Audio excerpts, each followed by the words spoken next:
Game 2 of the series. This game is going to be Jesulin Soviets against Paul over Commando West. And let's be honest, I think this is the game we're all really waiting for. Jesulin Soviets is absolutely terrifying to everyone, without a doubt. And Paul's over Commando West is definitely his strongest as well. He's been #1 OKW on the leaderboard for who knows how long. I don't know if he is right now, but he's top 3 as all 3 factions, so honestly, he knows what he's doing as every faction, but his OKW is hard to beat. It is very hard to beat. I can't count the number of times Paul has smashed me as over Commando West. So let's see if he can do the same to Jesulin here. Jesulin's certainly a better opponent than I am. Jesulin opening with his standard 2 conscripts opening, 3rd conscript coming now, and we have double Folks Grenadiers from Paul. He's going to scout ahead here with his SWS half-track.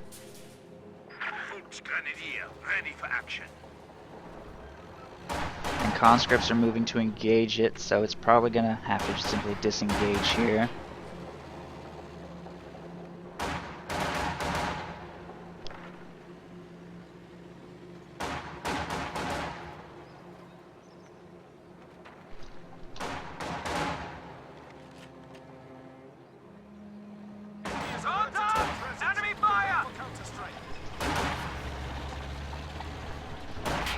And it's kind of circling around. Doesn't look like it's doing much. Stern Pioneers are moving to engage the conscripts. They're not getting pushed that aggressively by the truck, which is having trouble pathing around the victory point, but they're going to retreat anyway against overwhelming force. And Paul's going to have to get that thing back to safety. Thank you. Thank you, Alcoholic. I see the irony. I see what you did there. This is it. Move wide of that hull.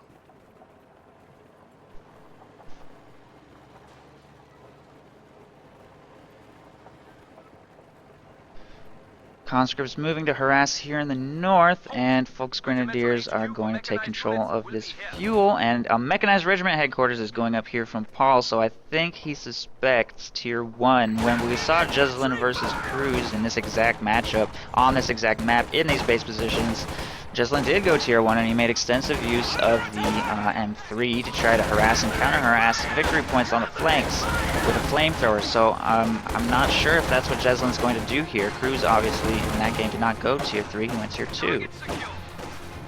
So knowing, which he can see by the way, Jesulin can see that tier 3 is on the field, he's probably going to get a pretty decent amount of damage off on it here too before it completes. He's probably not going to go tier 1. He might, but I would be pretty surprised to see that. I don't know though, we'll see how he reacts to that. He's getting himself a field infirmary now after his 4th squad of conscripts, and he's probably going to throw AT grenades on the field once whatever the first unit is comes out. I'm assuming flak half-track. Paul is so bunched up here, that flamethrower is just wrecking him.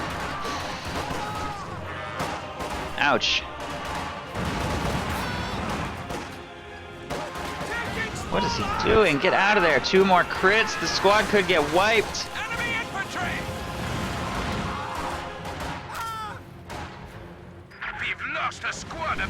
That is not a good sign. Squad wiped that early in the game. This is Paul's strongest faction too, but he's lost total control of the map. Just lost a full squad. Jesulin has him on the ropes here. Flamethrower bursting on his mechanized regiment headquarters. I'm wondering if Jesulin's going to try and go for a demo charge here. I mean, he's going to have to try and hold this position for 2 full minutes to do that, so it seems kind of unlikely. But he is doing a little bit of damage there with his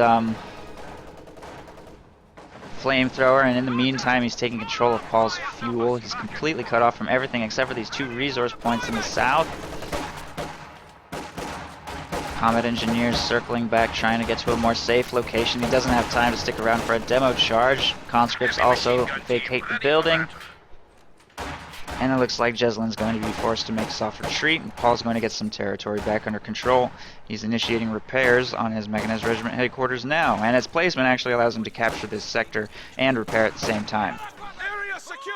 Holds in position. MG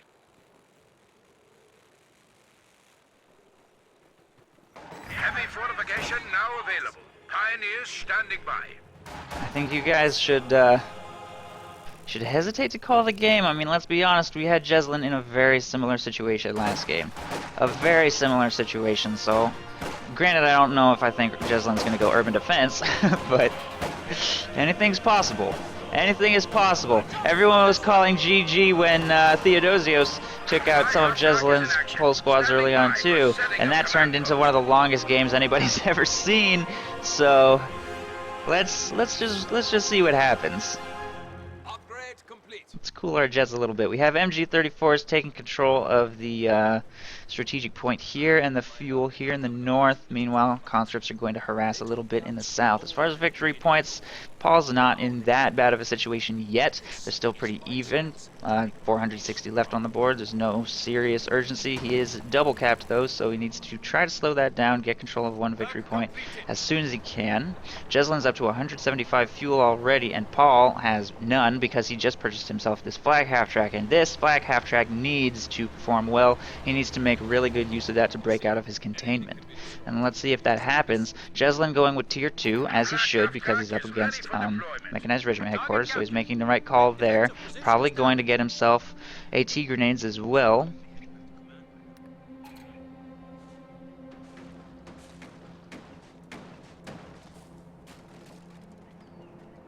This building is ready to train good Soviet soldiers.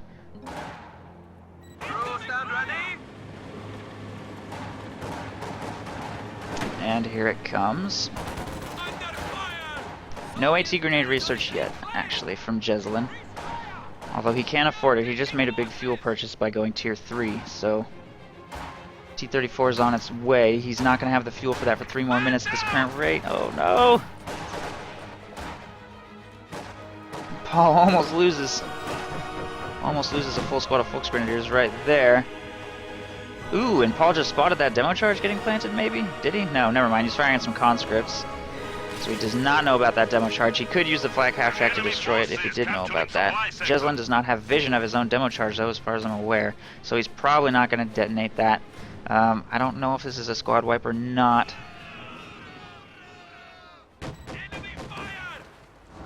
Our territory is falling into enemy hands. A sector has been cut off. Your predecessor died a hero. We need to re-establish our supply lines. Stern Pioneers taking control of the strategic point there. Still no detonation on that charge. MG-34 set up here in the north as well, and things are turning around. Things are turning around. Jesulin's going to be relying on this T-34 to break him out of his current situation. That flag half-track is definitely putting a lot of pressure on him, and he's getting himself a field gun and shock troops. He couldn't resist. He tried to detonate that demo charge, and it just didn't quite wipe the squad. I think that was 90 wasted munitions. If that squad gets away, which it looks like it's going to. I wasn't sure, honestly. That was close. That was a close call. To be honest, it did make the MG retreat, so at the very least it will secure this munitions for Jesulin's conscripts until the flag half-track can move up to force them away. They are in green cover, so they might be able to take a couple volleys. Meanwhile, a flamethrower is taking up a position here in the church. And conscripts are retreating.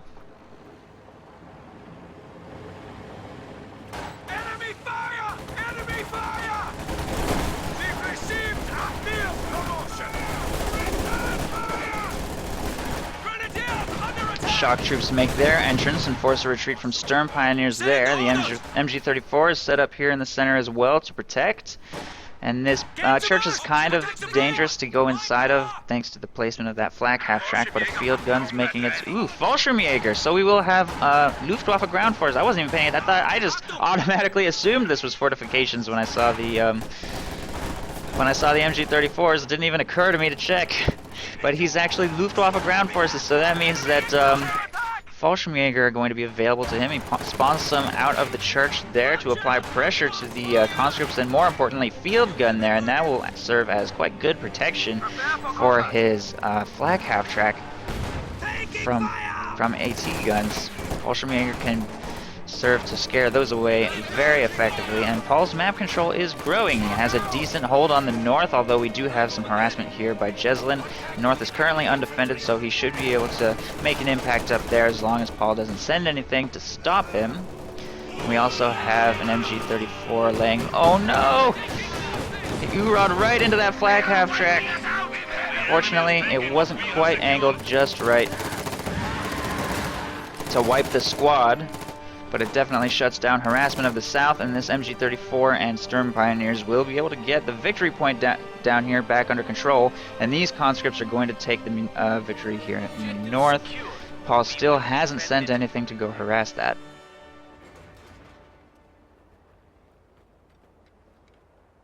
We are ready for anything. The sector is at risk. Engineer standing by.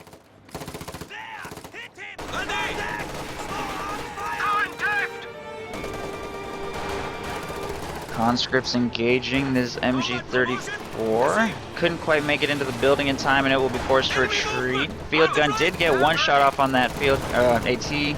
Oh my god, on the flak half-track, making it a little vulnerable to AT grenades, but I don't think Jesulin has researched them yet. No, he has not. High explosive barrage goes off on the church. Was there anything inside there? I think the Fallschirmjäger were in there, yeah. Full squad of Fallschirmjäger gets wiped by that high explosive barrage. Ouch.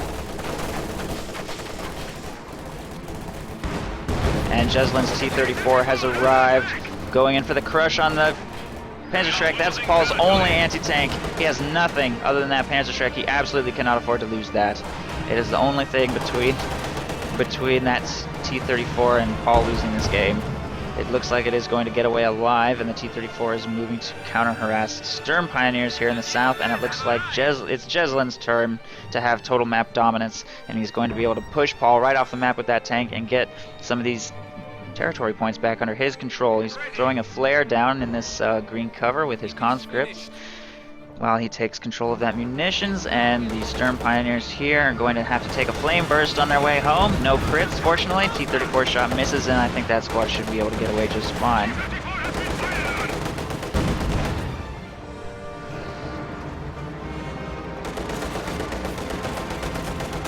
Although they certainly have taken a lot of damage. Battle Group Headquarters has been constructed here by Paul as well. We've got conscripts taking control of the munitions and victory point there in the south, and they're going to go for the victory point here in the center now as well, and conscripts in this house are just defending the area to try and bleed any advance for this munitions point. Taking fire! AT gun! Evasive action! Raketenwerfer in production for Paul now. I'm thinking he may want to go Jagdpanzer next. That seems to be the magic combo when you go tier 3 back to tier 2. Flak half-track into Jagdpanzer. Grenade! Flanking attack! An anti-tank gun has taken the field. Not having Obersoldaten makes things tough. Especially losing that full squad of Fallschirmjäger. That was kind of his faux Obersoldaten. Contact! Enemy infantry! Contact! Contact! Supply half-track is in action. Standing by for setting of command.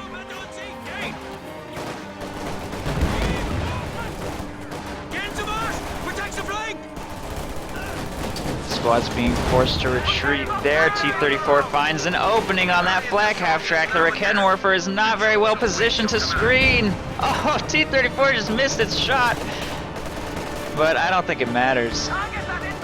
He's playing Ring Around the Rosie though. He's gonna keep trying. If it's possible to escape with this thing, he's gonna figure out how to do it. Turret rotation. Okay, there it is. He's trying to repair his battle group headquarters, which is placed just in such a way that this... Wow, look at that line that Jesulin has on that thing. Barely threading the needle, but he is able to attack it from such a safe position with that field gun. T-34 helping to seal the deal, and it's not looking good for Paul. Not looking good at all. There it goes. Battle group headquarters has been destroyed.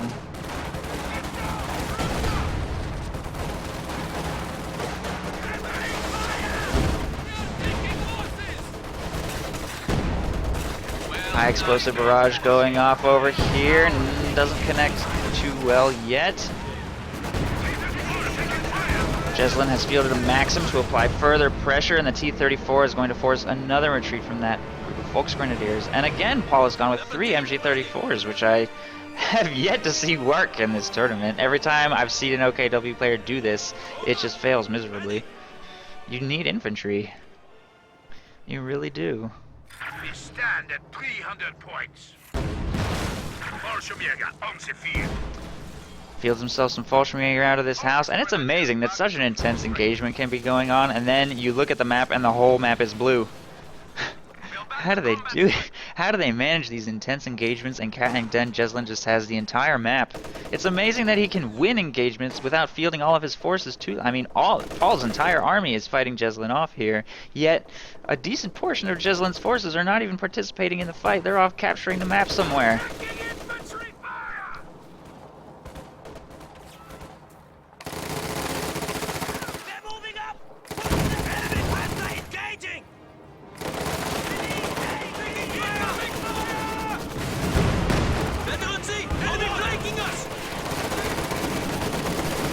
Fallschirmjäger almost wiped that squad, but they just can't quite seal the deal, and they're going to be forced to retreat here. Lots of supporting infantry moving up now. We haven't attempted a flank on the Maxim here. It is suppressed by an MG-34. We'll be forced to retreat. Volksgrenadiers are about to get pushed away in turn by this squad of shock troops.